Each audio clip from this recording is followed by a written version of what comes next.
kayong programa na para sa free burial? Kasi, let me finish first. Kasi marami sa ating kababayan, dapat sagot yun ng lahat ng burial expenses sa lahat ng mga mahirap na kababayan. What they do is, kumakatok sila sa pinto ng mga politiko, sa mga pinto ng mga kaibigan nila, nangungutang, etc. Dapat they don't have to do that. Magmamakaawa samantalang we have billions and billions of pesos pang ayuda sa AIX, MAIX, TAIX, kung ano pa man yan.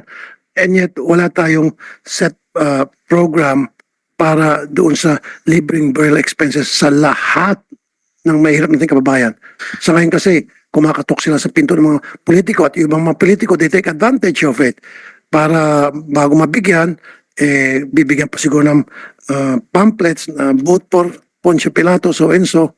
So nagkakautang na lupa tuloy yung tao.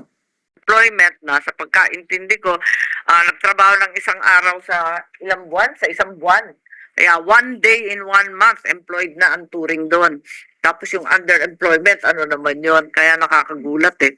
Ayun. Tapos si Secretary Gatchalian, pati yung finance natin, tinatanong ko kung ano-ano itong mga ayuda at napakarami na, nag-proliferate na.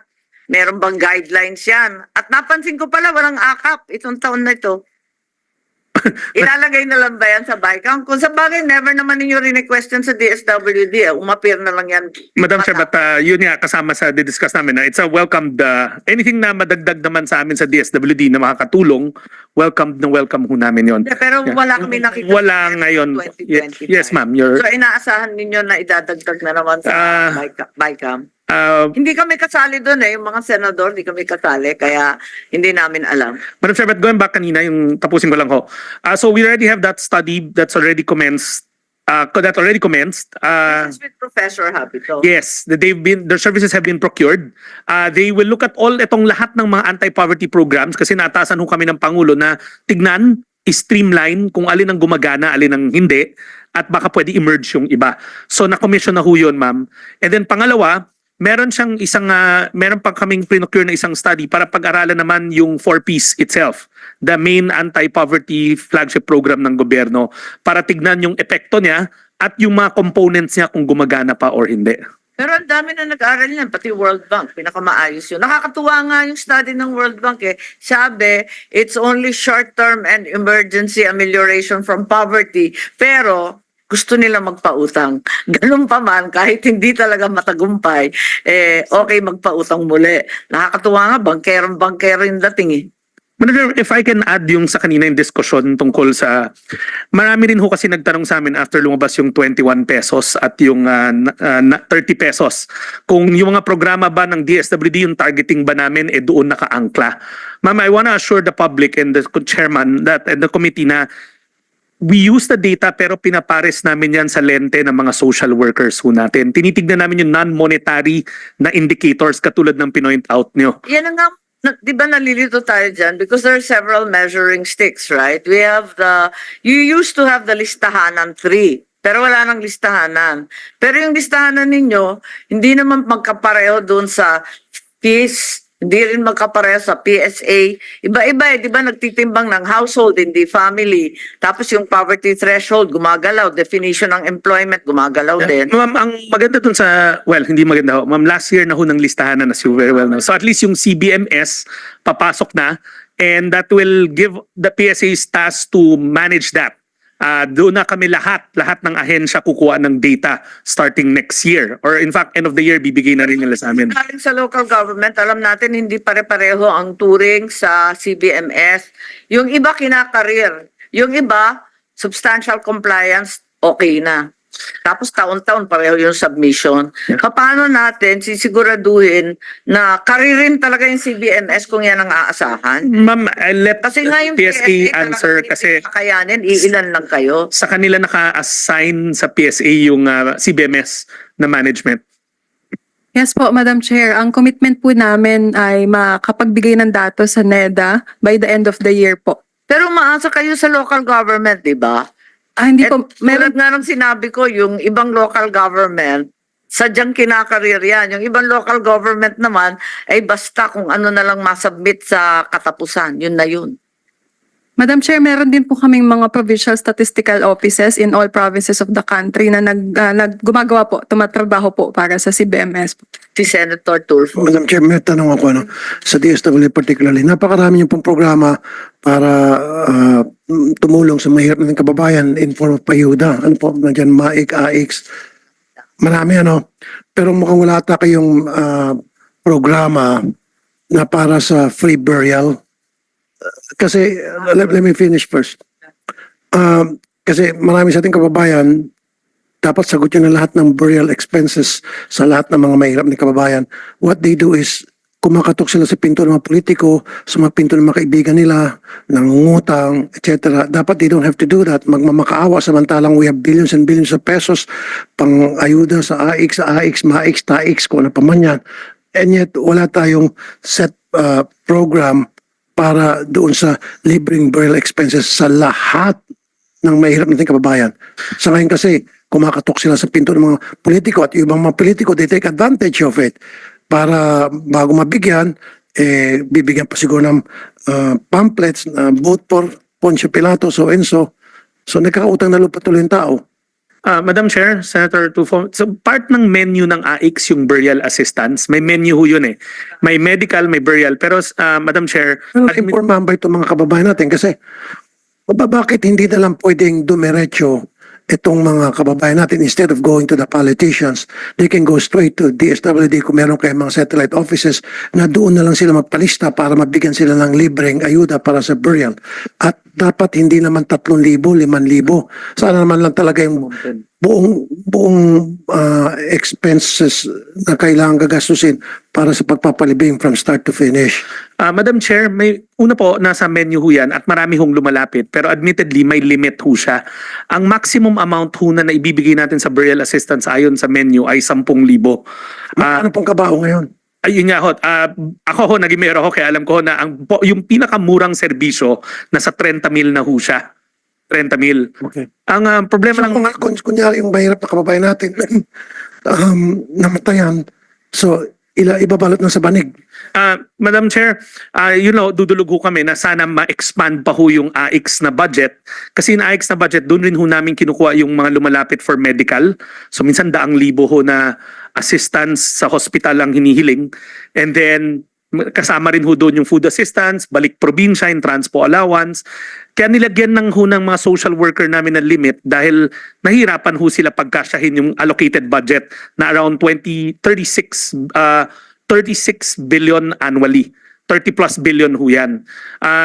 Lagi ho kami humingi na mas marami para ho pwede namin taasan yung ceiling na pwede namin ibigay. Siguro po, Secretary Gatchalian, makipag-tie up kayo sa mga funeral parlor, makipag-tie up kayo doon sa mga gumagawa ng mga taol na para magkaroon kayo ng programa na magiging mura, package na lamang yung babayaran DSWD at kayo nang bahala doon maghanap ng paraan na kung saan tie up kayo doon sa mga binanggit kong mga agencies and then bibigyan nyo na lang doon sa tao na nangangailangan ng burial, which alam mo sabihin natin 10,000 package na yun. Sa ngayon kasi ang binibigyan niyo 5,000 lang.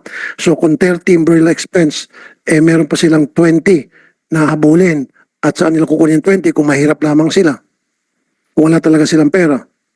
Madam Chair, since I stand corrected, meron na ho pala kami mga partner ng mga burial, mga funeral homes. Pag partner ho namin, tumatanggap sila ng guarantee letter as much as 50,000 maximum ho pala. I stand corrected, my mistake. 50,000 ho ang maximum dun sa mga partner natin na mga funeral homes. Guarantee letter from DSWD ho. Okay. So yun na lang ang dadali nila doon, that will cover for their services. 50,000 ho ang maximum niya. So, from now on, ayoko nang marinig ito mga mahirap na kababayan na kumakatok sa pinto ng mga politicians, kumakatok sa pinto ng kani-kanino para magmakaawa, para matulungan mailibing yung kanilang mga kamag-anak, kanilang relatives na nag-passed on. Sa SDSW na pupunta para wag na magulo. Madam Chair, kung pwede rin ho dagdagan yung AIX na budget kasi pinagkakasya rin lang ho namin yon. 50,000 ang maximum, pero hindi ho namin lahat nabibigyan ng 50,000 dahil kakapusin ho kami para doon sa mga iba pang lumalapit. Lagi humihingi ho kami ng karagdagang pondo dyan sa AIX na yan kasi doon namin kinukuha lahat. Medical assistance, burial assistance. Magbawas na siguro kayo ng AX sa aming mga politicians. Tapos ibuhos nyo doon sa burial.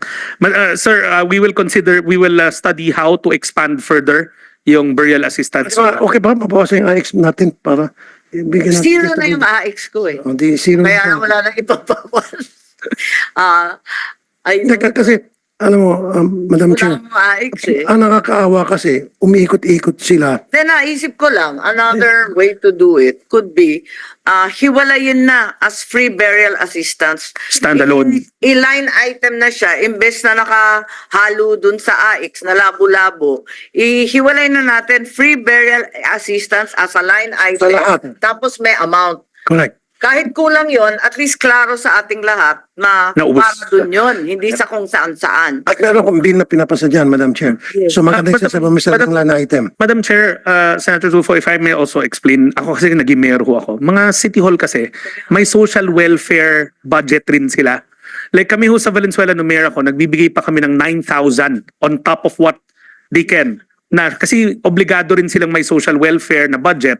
So but we will do that. We will push na hiwalay na namin yung budget for burial assistance, carve out from the AIX ho. We will do that. Iwalay na para hindi na nga labo-labo tulad sinasabi ni Opo. Madam Chair. Magandang panukala ho yan and we will do it in this budget season. We will, pagdating ho namin sa budget again, sa committee hearing, we will push for that and I agree with that ho. Sa-suggest ko yan from this subcommittee. I-recommend ko. Thank you, Madam Chair. Thank you, Senator Tulfo. Nahihirap kami lahat dyan eh, pati yung lokal. Nahihilo lahat. Kasi unang-una, hindi malaman kung sino nakatanggap at sinong hindi. Hindi alam ng lokal eh. Yung iba, yung pala, nakakuha na sa kanyang congressman o kung kanino. At yung iba naman, they don't know at all na ang DSWD pala may free burial assistance na guarantee letter. Madam- It's not well known eh. What we will do is, Siguro sa lack kukunin of namin yung communication. bilang ng deaths. Madam Chair, kulang nga sa information dissemination like I said. Wala nakakalam or konti lang nakakalam na meron palang GL, guarantee letter, coming from you para magkaroon ng free burial assistance.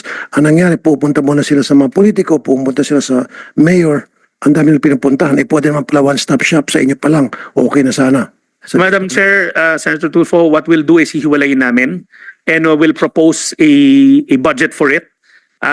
Although tapos na ho yung proposal, but we'll do it over the committee when we are called for the briefing. Hihiwalay na lang ho namin and we'll get the data from the registered death and ascertain the percentage of indigent na galing doon sa registered deaths. Ang isa pa na nagiging magulo, yung medical assistance, kasi yung AIX, pwede naman siyang gamitin sa medical assistance, katulad ng chemo, ng dialysis, pero nagpapatong-patong dun sa MAIP at dun sa PhilHealth. Kaya nakakalito eh. Paano ba hinihiwalay yun at nakakasigurado tayo na hindi yung parehong yung isang tao nakakatanggap ng lahat, samantalang yung iba, wala naman talagang nakukuha. Madam Chair, ang nangyayari ko kasi all the agencies, meron siyang maximum limit na naibibigay per person. So minsan hindi talaga sasapat. So ang ginagawa ng tao talaga, they'll go around, ask from PCSO, ask from PAGCOR, ask from DOH, ask from DSWD, hanggang sa mabuo niya yung halaga kasi napakalaki ho minsan ng mga bill talaga na kahit isang ahensya, hindi ho niya kayang absorb lahat. Minsan ho in the millions yung lumalapit pero ang kaya lang ho namin ibigay na budget, let's say is 200,000, 300,000. So talagang ang gagawin nung indigent natin na pasyente, iikot siya to But try to find. Secretary, ang tinatanong ko kasi, wala bang central database ang gobyerno kung saan makikita yung mga pangalan o ito nakatanggap na, itong pamilyang to labis-labis na, ito kailanman di pa nakakatanggap ng anuman tulong. Wala ba tayong central database? Akala ko digitized na yung gobyerno. Kasi pwede naman tayo mag-share ng database with DOH, with DOLE, with PAGCOR, PCSO, etc. At which will be clear who have received so much and at the same time those who are grossly neglected. Madam Chair, kami ho sa loob ng department meron kami, but admittedly hindi siya nakalink doon sa ibang Pwede mag-MOU na kayo para iisa lang kasi ang gulo talaga eh.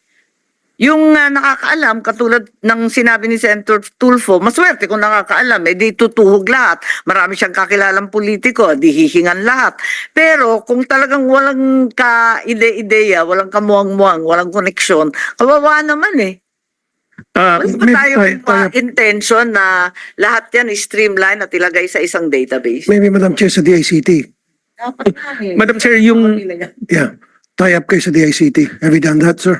Madam Chair, ang ginagamit namin na gateway now is yung national ID system as the main national database nating lahat. Paano yung walang national ID?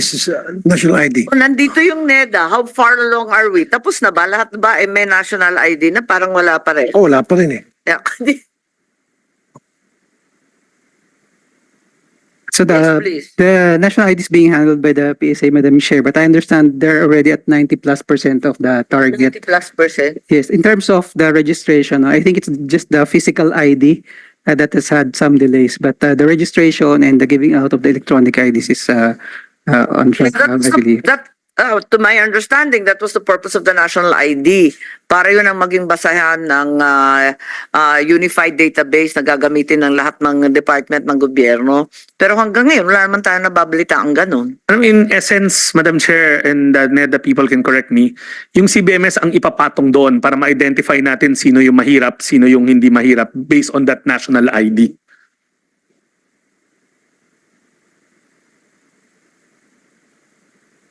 Good. So, Secretary, yes. Madam Chair, so Are we going to move forward with that? We continue to have the same problem again. Madam Chair, we're working with DICT and NEDA. Can you give us a timeline? Is there anything in the offing?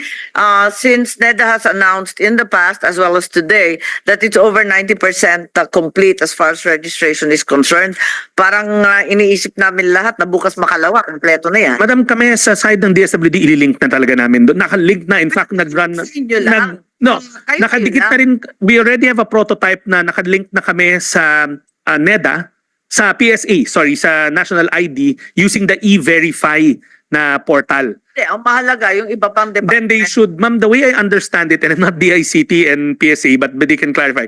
I think everybody can link through the national ID using that new DICT verification software which is called E-Verify. Kami, we took the initiative already, Di ba patapos na rin po pwede kami. tayong gumawa para sa mamayan. Kasi Ma'am, wag yung- natin aasahan na silang lahat talagang mag-a-apply at download yung software. Wag na yung ganon. Yung mga department na ang mag-link Madam, sa isa't yung isa. E-Verify, hindi ho sila ang mag-download noon. So, I'll give you an example ho. Punta sa DSWD. Kami ang mag-log into the main database of PSA using that verification na app na ginawa ng DICT. Ma'am, I think all the departments, I'm not supposed to speak for them, are already mandated to link into that national ID. Para you know Yes, ang... but we keep talking about it. But every time I ask about all the different social protection packages, nobody seems to be aware of the other packages not belonging to their department. Madam, I'll take it up with the other secretaries. Yung malalaki yung sinabi ng Department of Finance, di ba? Sabi po ni Guevara, Miss Guevara ba yun? Esguera, sorry. Sorry, yung kanina, yung nagsabi. Sino yung kinatawan ng Department of Finance po? Pasensya, mahina mata ko at hindi ko makita.